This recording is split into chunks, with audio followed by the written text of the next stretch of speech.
Bismillahirrahmanirrahim. Assalamualaikum warahmatullahi wabarakatuh.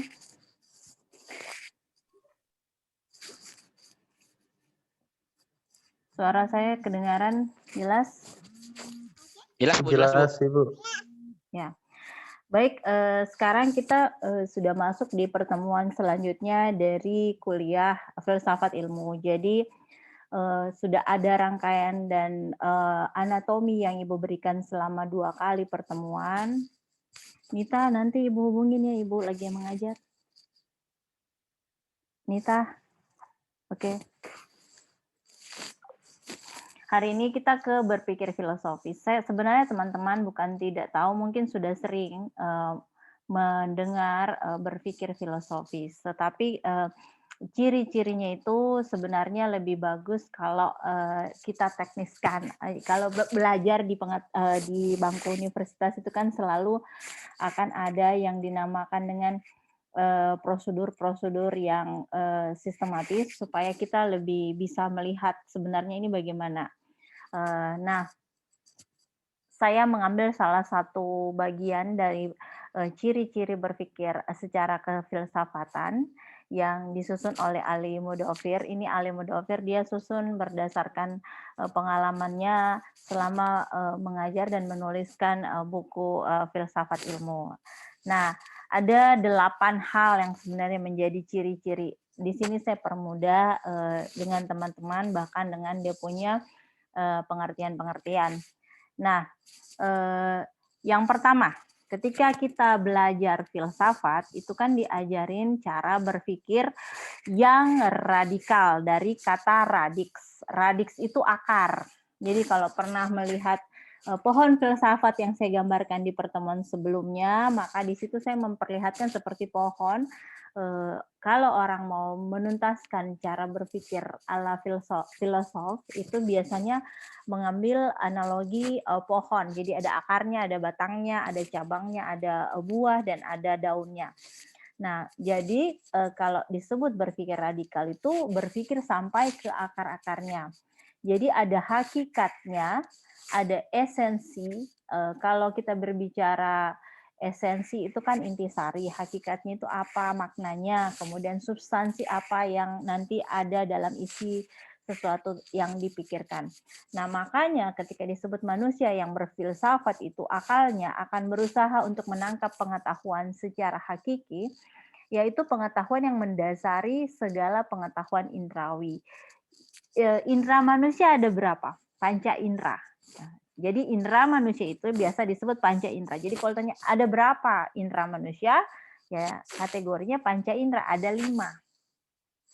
Tetapi hal tersebut akan berbeda kalau pengalamannya tidak komprehensif. Jadi panca indera itu kalau hanya satu indera biasanya tidak akan menemukan pengetahuan yang sesuai secara hakikat, esensi, dan substansi. Kalau di dalam hukum dikaitkan pembelajaran hukum kan kalau substansi itu berarti aturan-aturan berpikir sesuai norma-norma hukum. Kalau esensinya berarti hal-hal yang mendasari apa itu landasan filosofis, sosiologis, dan yuridisnya. Kemudian hakikatnya berarti makna apa yang akan didapatkan ketika sesuatu itu dipikirkan secara sesuai dengan lengkap dari sampai akar-akarnya. Jadi secara radikal itu biasanya didasarkan dari pengetahuan indrawi. Indrawi artinya apa yang menjadi asupan dari panca indera orang-orang yang belajar. Seperti itu. Jadi apa saja panca indera manusia? Ada indera peraba, perasa, mendengar, melihat, dan apa lagi? Mencium. Seperti itu ya. Jadi indera manusia ini kalau terlibat semua dia akan lebih berpikir bisa melengkapi. Yang kedua, ketika kita berpikir dalam kategori filsafat itu biasanya diambil dari sesuatu yang universal atau umum. Jadi dia melihat proses-proses yang sifatnya sangat umum, jadi tidak parsial atau sendiri-sendiri. Jadi kan kalau di filsafat itu juga ada bagian logika. Logika ada induktif, ada deduktif. Kalau deduktif hal-hal umum ke khusus, kalau induktif hal-hal khusus ke umum. Nah, dalam kategori berpikir selain radikal atau berpikir sampai akar-akarnya, kita juga kemudian harus mempunyai kemampuan untuk berpikir secara universal, melihat sesuatu secara luas, secara umum. Jadi pemikirannya berdasarkan kesimpulan umum. Nah, dalam filsafat juga itu kita harus mempunyai sesuatu yang dinamakan konsep-konsep. Kalau dimaksud dari konsep ini adalah hal-hal yang didapatkan dari generalisasi pengalaman dalam proses interaksi individu. Jadi misalnya apa? Oh, ada pengalaman saya ketika bertemu sama teman-teman saya di tempat kuliah, ada pengetahuan saya, pengalaman saya ketika saya bertemu dengan teman-teman di dunia kerja, ada pengetahuan ketika saya berinteraksi dengan masyarakat di tempat lain yang saya tidak kenal. Jadi itu yang disebut dengan, jadi dikonsepkan. Jadi pengalaman secara umum, general itu secara umum adalah bagian dari proses individual. Sehingga nanti dia akan bisa membuat konsep-konsep yang bisa melampaui batas pengalaman hidup sehari-hari. Jadi kalau orang sering berinteraksi dengan manusia lain, maka dia tentu punya konsep-konsep bagaimana pola interaksinya seperti itu. Jadi selain yang pertama dia berpikir radikal, kemudian dia berpikir universal, dia juga mempunyai pengetahuan secara konseptual. Kemudian pengetahuan atau ciri-ciri berpikir filsafat itu adalah bagian dari koheren dan konsisten. Koheren artinya sesuai dengan kaidah-kaidah berpikir logis. Kalau dia makan sampai kekenyangan, berikutnya dia akan tidak fokus belajar. Nah, itu kan ada konsisten, ada cara berpikir koheren. Kalau dia masuk dalam keadaan lapar, nantinya dia akan kurang konsentrasi. Maka kebijakannya dari dua peristiwa tersebut, misalnya dia akan ada di level tidak boleh terlalu kenyang dan dia tidak boleh terlalu lapar. Itu adalah dia koheren, dia ada kaidah-kaidah berpikir logis sehingga dia nantinya bisa berpikir secara koheren. Nah, kalau konsisten ini artinya tidak mengandung kontradiksi. Kontradiksi itu seperti apa? Ada teman-teman yang tahu ciri khas kontradiksi? Cara berpikir yang berlawanan.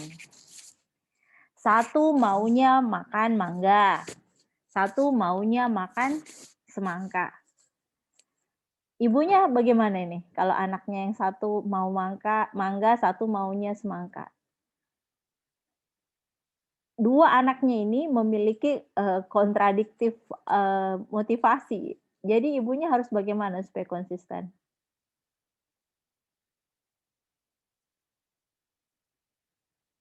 Ya, pikirkan dulu bagaimana supaya bisa konsisten. Jadi seperti ini ya, kehidupan setiap manusia setiap harinya itu, baik dia akan menurut garisnya atau sesuai tuntunan, tapi kadang-kadang juga bisa terjadi kontradiksi. Kontradiksinya inilah yang disebut dengan sebaiknya dalam ciri berpikir filsafat menghindari kontradiksi agar nanti dia bisa koheren atau logis. Nanti pikirkan bagaimana konsistensi yang dimaksud. Nah, ciri selanjutnya, ciri kelima adalah biasanya berpikir menurut filsafat itu adalah cara berpikir sesuai sistem. Apa yang dimaksud sistem? Adalah sejumlah unsur yang saling berhubungan menurut tata pengaturan untuk mencapai sesuatu maksud atau menunaikan sesuatu peranan tertentu. Jadi kalau kita menyebut sistem, kita menyebut satu kesatuan.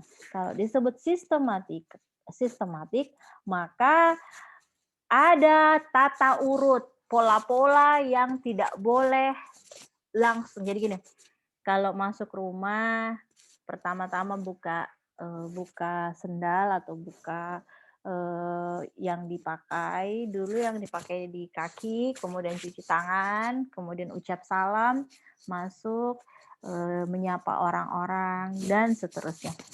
Apakah bisa kemudian kita ketika datang ke rumah orang, langsung ke dapurnya? Langsung ambil gelas minum? Oh bisa, Bu. Karena saya yang punya rumah, iya. Kalau Anda yang punya rumah boleh. Tetapi kalau tidak, maka ada sistematika. Dalam hal filosofi, dalam hal menuturkan ide pun seperti itu. Ada sistematika, ada tata urut yang harus dijalankan agar supaya cara berpikirnya itu bisa terhubung antara tata urut pertama sampai terakhir orang paham seperti itu. Jadi kalau seperti perkuliahan, dosen membukanya dengan salam, kemudian dosen memperkenalkan diri kalau pertemuan satu, kemudian dosen memberikan apa saja materi-materi yang akan dia berikan pada umumnya, dan seterusnya, dan seterusnya. Itu yang disebut dengan ada sistematis, seperti itu. Nah, selanjutnya, di ciri keenam. Setelah sistematis, ada namanya komprehensif. Komprehensif yang dimaksud di sini adalah tadi sistematis, tata urutnya harus jelas. Kemudian kalau komprehensif berarti secara menyeluruh. Ya, menyeluruh, keseluruhan. Kalau disebut misalnya, siapa yang dinamakan dengan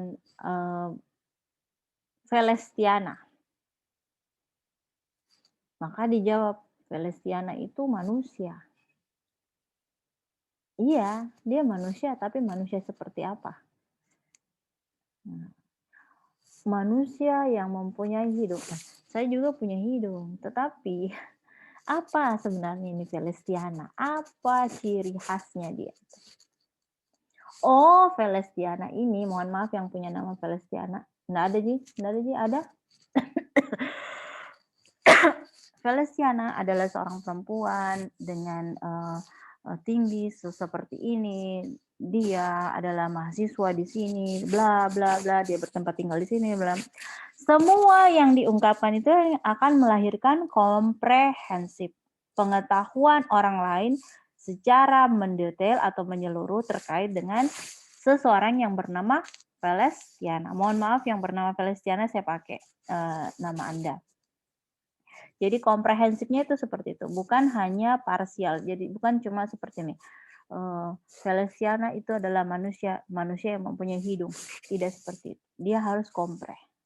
Jadi filsafat itu harus radikal, universal, kemudian dia juga sistematik, dia juga harus komprehensif, koheren, dan konsisten. Sampai di sini sudah ada 6 ciri. Nah, kemudian dalam berpikir filsafat juga itu bebas.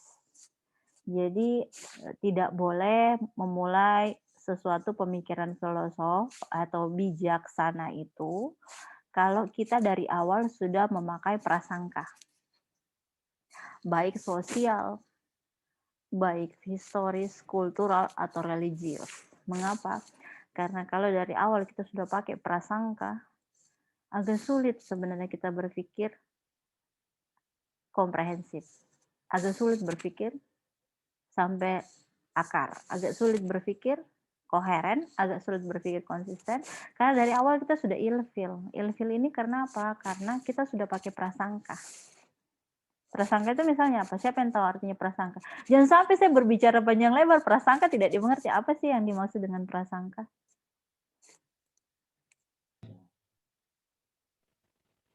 Fernandes, apa itu prasangka yang harusnya tidak ada di dalam ciri berpikir bebas ala filosofi?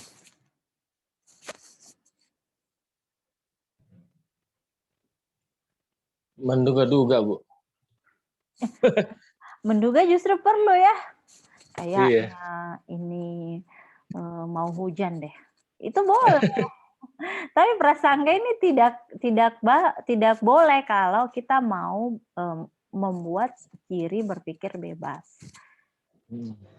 Jadi kalau begini ya, prasangka itu misalnya ada sesuatu kecenderungan. Jadi prasangka ini lebih dekat ke subjektivitas. Subjektivitas itu misalnya saya tidak mau masuk saya tidak mau belajar sama dia karena dia bau.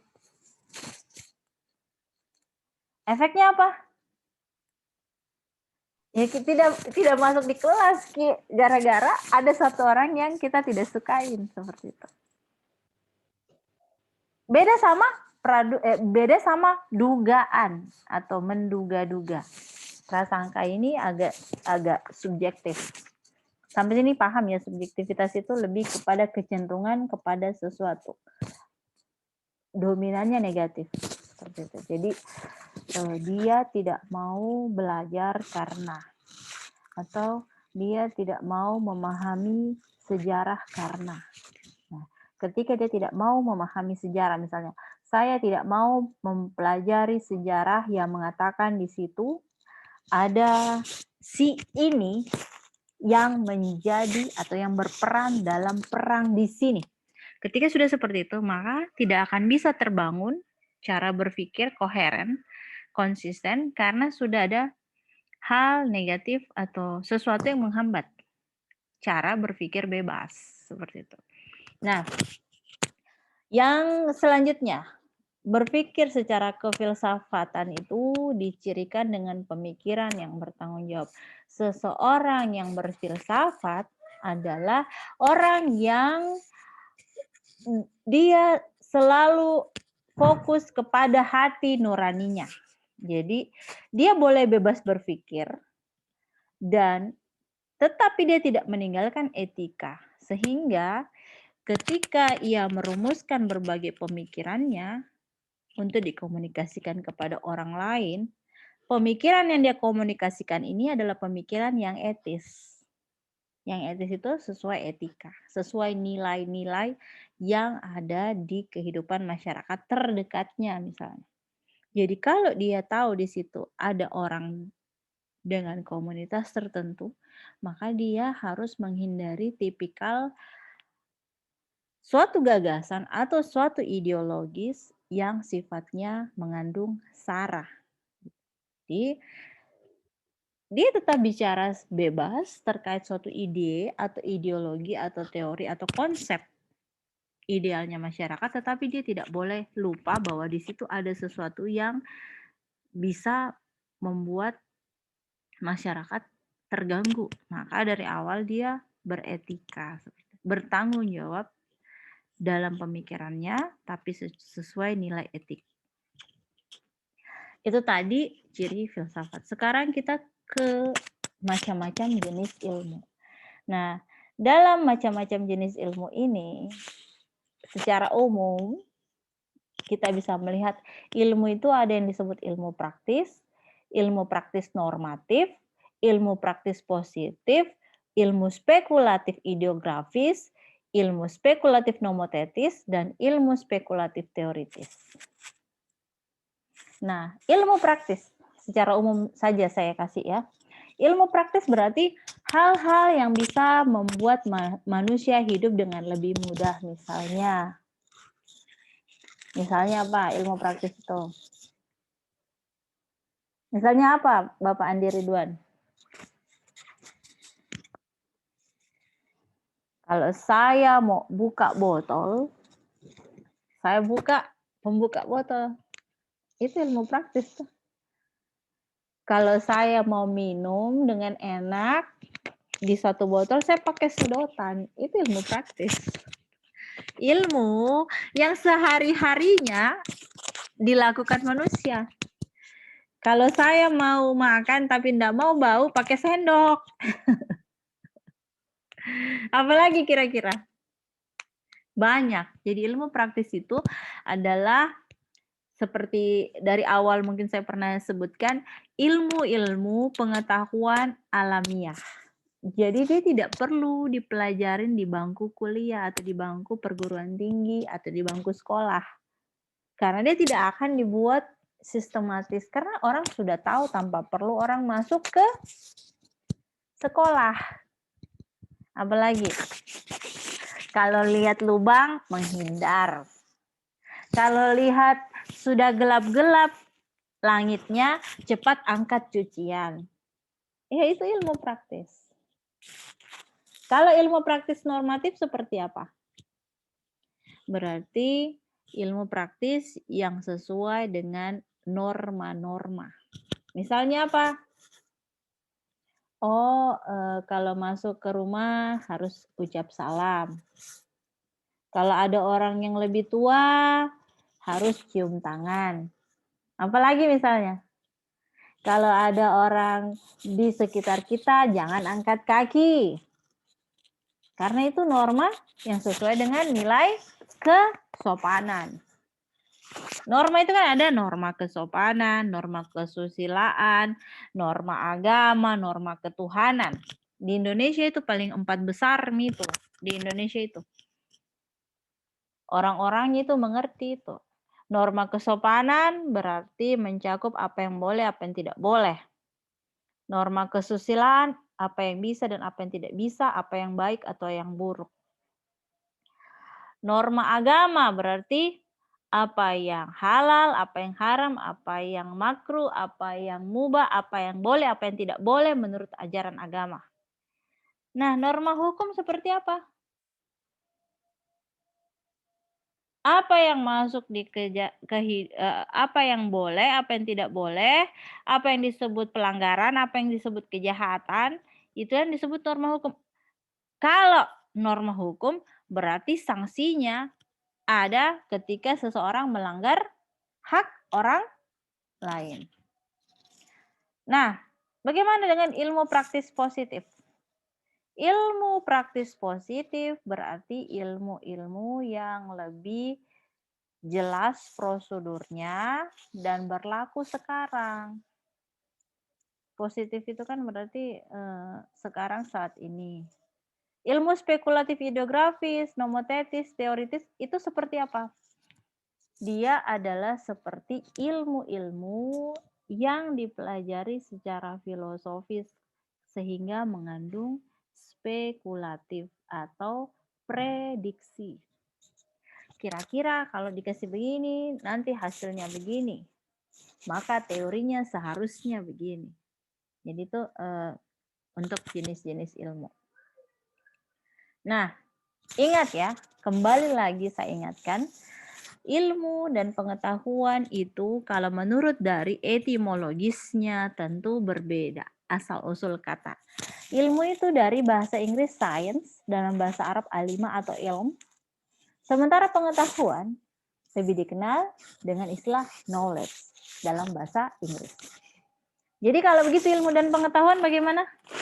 Ilmu dan pengetahuan seiring sejalan, tetapi ilmu berbeda dengan pengetahuan.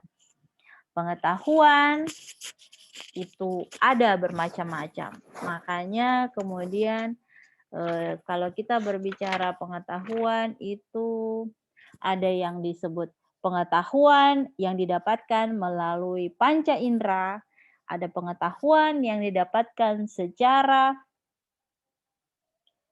ilmu atau sains, kemudian ada pengetahuan yang didapatkan secara filosofis, dan ada pengetahuan yang didapatkan secara mistis. Nah, saya tanya, ada 4 tadi. Ilmu itu ada yang dari pengetahuan panca indera, pengetahuan secara ilmu atau sains, kemudian ada pengetahuan melalui cara berpikir filosofis, dan kemudian melalui mistik. Di mana di antara keempat ilmu pengetahuan ini teman-teman tahu? Apakah semuanya? Apakah hanya 3? Apakah 2? Apakah 1? Silakan. Sains, filsafat, pengetahuan mistik, dan pengetahuan indera. Saya, Bu, pengetahuan indera saya iya, pengetahuan sains lumayan, kemudian pengetahuan filsafat saya cukup bisa berpikir, mistik, Bu, yang saya nggak bisa, Bu. Sama kita, saya juga nggak tahu kalau mistik. Mistik itu ya ada sesinya. Baik, lanjut. Nah, tadi kita sudah membedakan antara ilmu dan pengetahuan. Kalau ilmu itu lebih ke science, pengetahuan itu lebih ke knowledge.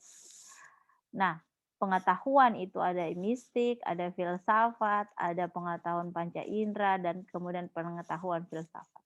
Sekarang kita ke pengetahuan ilmiah.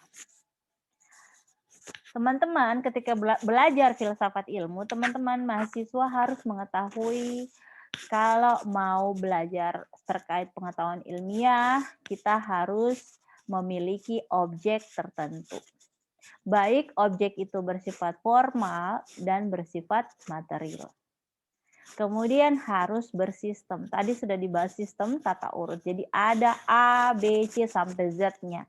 Dia punya urutan-urutan sehingga dia satu kesatuan, terhubung, tidak boleh berdiri sendiri atau parsial. Kemudian di dalam pengetahuan ilmiah itu harus ada metode-metode yang dipergunakan. Metode itu adalah satu cara yang bisa membantu untuk menyelesaikan sesuatu. Dalam hal metode ilmiah berarti bisa saja kalau merujuk kepada ilmu kita, ilmu magister ilmu hukum, maka untuk orang hukum itu pengetahuannya bisa dibangun menjadi metode normatif, yuridis, berarti berdasarkan norma-norma hukum, misalnya putusan pengadilan, misalnya akte notaris, perjanjian, jual beli, dan semua hal-hal yang terkait dengan pengetahuan substansial hukum. Bisa juga kita menggunakan metode ilmiah secara normatif empiris. Apa itu? Itu adalah di mana seseorang memperoleh ilmu pengetahuannya dengan membandingkan antara norma yang ada atau aturan-aturan hukum yang ada dengan pengalaman-pengalaman empiris. Apa yang dilihat di lapangan. Kemudian setelah ada metode tertentu, sifatnya tentu umum. Pengetahuan ilmiah kan itu untuk masyarakat, jadi harus bersifat umum. Bagaimana kalau dia subjektif, Bu? Bisa dia subjektif, tetapi nanti pada akhirnya kesimpulan dan sarannya, dia harus menjadi rekomendasi atau sesuatu yang akan memperbaiki kehidupan masyarakat. Jadi seperti itu.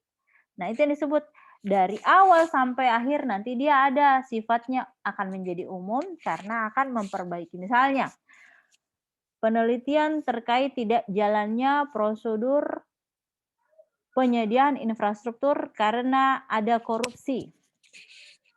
Nanti di sarannya, supaya berikutnya tidak terjadi korupsi yang akan melemahkan struktur bagi masyarakat yang dituju dari suatu anggaran, maka kemudian saran kami masyarakat seharusnya bla bla bla bla. Itu jadi sifatnya nanti akan jatuh menjadi umum. Nah, kembali lagi kalau kita belajar filsafat ilmu, pengetahuan yang akan diperoleh itu sifatnya kontemplatif dan spekulatif. Kalau kontemplatif berarti ada kedalaman pemikiran berdasarkan sesuatu yang dikaji. Sementara spekulatif kita menggunakan prediksi-prediksi yang nantinya akan memberikan kita bantuan terhadap pemikiran kontemplatif atau perenungan-perenungan yang kita dapatkan ini. Sehingga filsafat itu pengetahuannya reflektif dan kritis.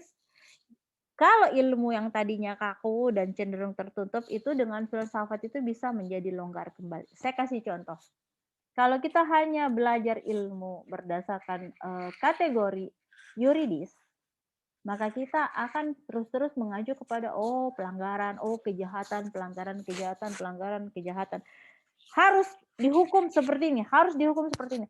Tapi dari sisi landasan filosofisnya kita akan dia melakukan kejahatan pencurian ayam karena dia lapar. Maka dia dengan ketidakberdayaannya hanya bisa mengambil punya orang. Tetapi karena yang dia langgar adalah norma hukum, maka dia harus dihukum pada satu sisi, tetapi tidak boleh sisi itu terlalu berat sehingga dia tidak bisa lagi menjadi orang yang bermanfaat untuk keluarganya di masa yang akan datang. Jadi kajiannya seperti itu.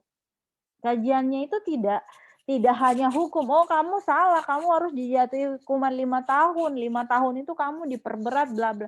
Tidak, tetapi menggunakan landasan filosofis dan landasan sosiologis agar yuridis ini tidak kaku, tidak rigid. Filosofis itu dia akan membuat kajian yuridis yang tadinya sangat kaku, membosankan, menjadi substansial dan maknawi sesuai hakikatnya. Nah, by the way, anyway, Baswe, kita sudah sisa punya waktu 2 menit. Ada yang mau bertanya?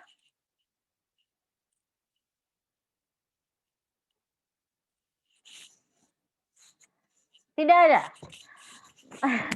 Baik, kalau tidak ada mungkin terlalu tadi dibilang sama Pak Andi Ridwan, kayaknya teman-teman waktu tidur siangnya, waktu tidur siang gini. Baik, nanti saya kasih saja tugas. Terima kasih yang sudah mau mengikuti. Mohon maaf kalau saya agak lama baru muncul. Insya Allah kita bertemu lagi di teori hukum. Setelah ini kita adakan mid test. Terima kasih. Wassalamualaikum warahmatullahi wabarakatuh. Waalaikumsalam warahmatullahi wabarakatuh. Terima kasih, Ibu. Terima kasih.